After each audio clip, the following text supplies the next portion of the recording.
Hi all, എല്ലാവർക്കും ARJ പുതിയ വീഡിയോയിലേക്ക് സ്വാഗതം. ഉണ്ണിമുകുന്ദൻ നായകനായിട്ട് വന്ന ജയ് ഗണേഷ് എന്ന സിനിമ കണ്ടു. സിനിമയെക്കുറിച്ചുള്ള എന്റെ അഭിപ്രായമാണ് ഈ ഒരു വീഡിയോയുടെ ഞാൻ പങ്കുവയ്ക്കാനായിട്ട് പോകുന്നത്. തീർച്ചയായിട്ടും ഈ ഒരു പടം ഞാൻ ആദ്യം കാണാനായിട്ട്, അതായത് ഇന്നൊരു ക്ലാഷ് റിലീസിന്റെ ദിവസമാണ്. കാരണം കേരള ബോക്സ് ഓഫീസിൽ ഇന്ന് 3 പടങ്ങളാണ് റിലീസായിട്ടുള്ളത്.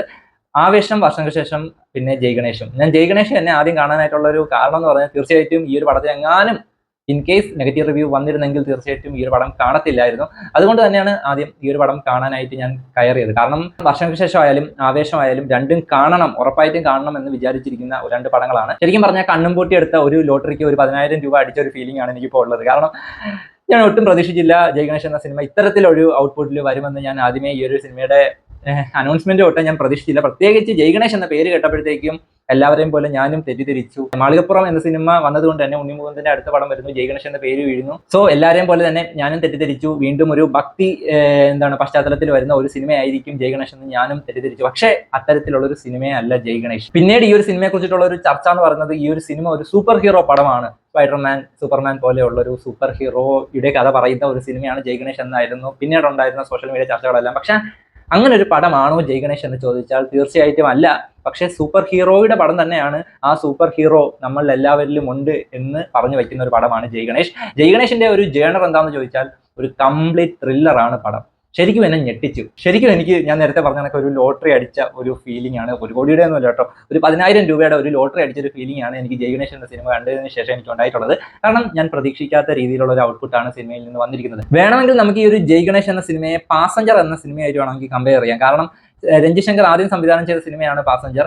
അത്തരത്തിൽ ആ ഒരു പാസഞ്ചർ എന്ന സിനിമയുടെ കുറച്ചും കൂടി അപ്ഡേറ്റഡ് ആയിട്ടുള്ള, കുറച്ചും കൂടി വിപുലീകരിച്ചിട്ടുള്ള ഒരു വെർഷനായിട്ട് വേണമെങ്കിൽ നമുക്ക് ജയ് ഗണേഷിനെ പറയാം. എന്ന് കരുതി അതേ ഒരു കഥാപശ്ചാത്തലമല്ല, പക്ഷെ അത്തരത്തിലുള്ള ഒരു ജേണർ വന്നിട്ടുള്ള ഒരു സിനിമയാണ്. ഓക്കെ, ഇതിനകത്ത് നിറഞ്ഞു നിൽക്കുന്നത് ഉണ്ണിമുകുന്ദൻ എന്ന നായകനാണ്, അല്ലെങ്കിൽ ഗണേഷ് എന്ന സാധാരണക്കാരനായിട്ടുള്ള ഒരു സൂപ്പർ ഹീറോയാണ്.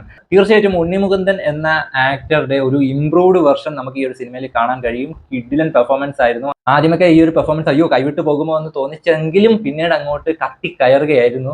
ആ ഒരു ക്ലൈമാക്സോട് അടുക്കുമ്പോഴൊക്കെ ആ ഒരു സിനിമയെയും ആ ഒരു സീനിനെയൊക്കെ അപ്ലിഫ്റ്റ് ചെയ്യുന്നത് തീർച്ചയായിട്ടും ഉണ്ണിമുകുന്ദൻ എന്ന ആക്ടറുടെ പെർഫോമൻസ് തന്നെയാണ്. സിനിമയുടെ കാര്യവും ഏകദേശം അതേപോലെയൊക്കെ തന്നെയാണ്. ആദ്യമേ തുടങ്ങുമ്പോഴത്തേക്കും അയ്യോ കൈവിട്ട് പോകുമെന്ന് തോന്നിക്കുന്ന സിനിമ പിന്നെ ഇന്റർവെല്ലിന്റെ തൊട്ട് മുമ്പ് വരുന്ന ആ ഒരു ട്വിസ്റ്റിലൂടെ, ആ ഒരു കഥയ്ക്കുണ്ടാകുന്ന ഒരു ട്വിസ്റ്റിലൂടെ കത്തിക്കേറുകയാണ് പിന്നീട് അങ്ങോട്ട് ചെയ്യുന്നത്. ആ ഒരു ക്ലൈമാക്സോട് എടുക്കുമ്പോൾ ഉണ്ടാകുന്ന ആ ഒരു സിനിമയ്ക്കകത്ത് അറ്റ്മോസ്ഫിയറിന്റെ പിരിമുറുക്കമൊക്കെ തീർച്ചയായിട്ടും കണ്ടുകൊണ്ടിരിക്കുന്ന പ്രേക്ഷകരിലും ഉണ്ടാകുന്നുണ്ട് എന്നുള്ളത് തന്നെയാണ് ഈ ഒരു സിനിമയുടെ വിജയം. ഒരു സ്പെഷ്യലി ഏബിൾഡ് ആയിട്ടുള്ള ഒരു ക്യാരക്ടറാണ് ഉണ്ണിമുകുന്ദൻ ഈ ഒരു സിനിമയിൽ അഭിനയിക്കുന്നത്. ആ ഒരു സ്പെഷ്യലി ഏബിൾഡ് ആയിട്ടുള്ള ആളുകളുടെ ബുദ്ധിമുട്ടൊക്കെ നല്ല രീതിയിൽ സ്ക്രീനിൽ കൊണ്ടുവരാനായിട്ട്, ആ ഒരു ആളുകൾക്ക് ഉണ്ടാവുന്ന ഒരു നിസ്സഹായത നല്ല രീതിയിൽ സ്ക്രീനിൽ പകർത്തി കാണിക്കാനായിട്ട് ഈ ഒരു സിനിമയിലൂടെ ഉണ്ണിമുകുന്ദന് സാധിച്ചിട്ടുണ്ട്. സിനിമയിൽ അഭിനയിച്ചിരിക്കുന്ന ബാക്കിയുള്ളവരെ കുറിച്ച് പറയുകയാണെങ്കിൽ മഹിമ നമ്പ്യാർ ഈ ഒരു സിനിമയിലെ നായികയായിട്ട് വന്നിട്ടുണ്ടെങ്കിലും പ്രത്യക്ഷത്തിൽ എന്തെങ്കിലും ഈ ഒരു സിനിമയുടെ കഥാപശ്ചാത്തലമായിട്ട് ചെയ്യാനുണ്ടായിരുന്നോ എന്ന് ചോദിച്ചാൽ അങ്ങനെ പ്രത്യേകിച്ച് വലിയതായിട്ട് ഗംഭീരമായിട്ടുള്ള പ്രകടനങ്ങൾ കാഴ്ചവെക്കേണ്ട യാതൊരു സന്ദർഭത്തിലും മഹിമ ഇല്ലായിരുന്നു എന്ന് വേണം പറയാനായിട്ട്.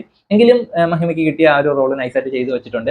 അതേപോലെ തന്നെ ഉണ്ണിമുകുന്ദനൊപ്പം ഒരു കുട്ടിയാണ് ഈ ഒരു സിനിമയിൽ ഒരു റോള് ചെയ്യുന്നത്. ഉണ്ണിമുകുന്ദനും കുട്ടിയുമാണ് ഈ ഒരു സിനിമയിലെ ഒരു സെൻട്രൽ പോയിന്റ് എന്ന് വേണമെങ്കിൽ പറയാം. ആ ഒരു കുട്ടിയുടെ പെർഫോമൻസും, കുട്ടി എന്ന് പറയുന്നത് കുട്ടിയുടെ പേര് അറിയാത്തത് കൊണ്ടാണ്, തീർച്ചയായിട്ടും ആ ഒരു കുട്ടിയുടെ പെർഫോമൻസും നല്ല ഗംഭീരമായിട്ട് തന്നെ തോന്നി. അത് കൊള്ളായിരുന്നു. ആ ഒരു കുട്ടി നൈസായിട്ട് ചെയ്തു വെച്ചിട്ടുണ്ട്. ഈ ഒരു സിനിമ നിറഞ്ഞു നിൽക്കുന്നത് ഉണ്ണിമുകുന്ദൻ തന്നെയാണ്. ഒരു ഉണ്ണിമുകുന്ദന്റെ സിനിമയാണിത്. തീർച്ചയായിട്ടും പുള്ളിക്കാരൻ ഉണ്ണി നന്നായിട്ട് തന്നെ ഈ ഒരു സിനിമയ്ക്കകത്ത് ചെയ്തു വെച്ചിട്ടുണ്ട്. പിന്നെ എടുത്ത് പറയേണ്ടത് ബാക്ക്ഗ്രൗണ്ട് മ്യൂസിക് ഈ ഒരു സിനിമയ്ക്ക് പക്കയായിട്ട് ആപ്റ്റ് ആവുന്ന രീതിയിൽ ഗംഭീരമായിട്ട് ചെയ്തു വെച്ചിട്ടുണ്ട്.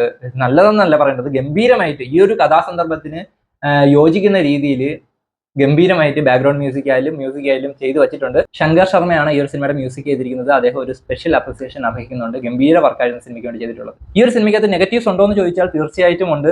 ആ ഒരു സിനിമ കണ്ടുകൊണ്ടിരിക്കുമ്പോഴത്തേക്കും പ്രേക്ഷകന് അടുത്ത സീൻ എന്താണെന്ന് ഊഹിക്കാൻ പറ്റുന്നത്, അടുത്തത് എന്താണെന്ന് ഊഹിക്കാൻ പറ്റുന്നത് ഈ ഒരു സിനിമയുടെ ഒരു നെഗറ്റീവ് തന്നെയാണ്. പിന്നീട് പ്രേക്ഷകൻ ചിലപ്പം കണ്ടോണ്ടിരിക്കുമ്പോൾ ചോദിക്കും അതെന്താ, അയ്യോ ആ സീനിൽ അങ്ങനെ ചെയ്താൽ എളുപ്പമല്ലായിരുന്നു എന്ന് ചോദിക്കുന്ന രീതിയിൽ ഈ ഒരു സിനിമയ്ക്കകത്ത് പലയിടത്തും ചെറിയ ചെറിയ ലൂപ്പ് ഹോൾസ് ഉള്ളതായിട്ട് ഫീൽ ചെയ്തു. അതും ഈ ഒരു സിനിമയുടെ ഒരു നെഗറ്റീവാണ്. പക്ഷെ ഈ ഒരു നെഗറ്റീവ് ഒന്നും ആ ഒരു സിനിമയുടെ കാഴ്ചയെ, ആ ഒരു കണ്ടുകൊണ്ടിരിക്കുന്നതിന്റെ ആ ഒരു ഒഴുക്കിനെ തടസ്സപ്പെടുത്തുന്നില്ല എന്നുള്ളതാണ് പ്രധാനപ്പെട്ട ഒരു കാര്യം. തീർച്ചയായിട്ടും നല്ല ഡീസന്റ് പെർഫോമൻസ്, ഡീസന്റ് കഥ, അതേകണക്ക് ഡീസന്റ് ബാക്ക്ഗ്രൗണ്ട് മ്യൂസിക്, എല്ലാം ഡീസന്റ് ആയിട്ടുള്ള ഒരു ഡീസന്റ് ത്രില്ലറാണ് ജയ് ഗണേഷ്. തീർച്ചയായിട്ടും തിയേറ്ററിൽ കണ്ടാൽ ഒരു നഷ്ടം, നമ്മുടെ പൈസ നഷ്ടപ്പെട്ടു എന്നൊരു തോന്നൽ ഈ ഒരു സിനിമ കാണുമ്പോഴത്തേക്കും ഉണ്ടാകില്ല എന്നതാണ് എൻ്റെ ഒരു കാഴ്ചയിൽ നിന്ന് എനിക്കുണ്ടായ ഒരു അനുഭവം. തീർച്ചയായിട്ടും ഒരു സോ കാൾഡ് സൂപ്പർ ഹീറോ, ഒരു സ്പൈഡർമാനോ സൂപ്പർമാനോ അത്തരത്തിലുള്ള ഒരു സൂപ്പർ ഹീറോയുടെ കഥ അല്ലെങ്കിലും ഒരു സൂപ്പർ ഹീറോ പടം തരുന്ന ഒരു ഫീലിംഗ് ഇടയ്ക്കൊക്കെ നമുക്ക് ഈ ഒരു പടം തരുന്നുണ്ട്. നമുക്കും സൂപ്പർ ഹീറോ ആകാം എന്ന് പറയുന്ന ഒരു സിനിമയാണ് ജയ് ഗണേഷ്.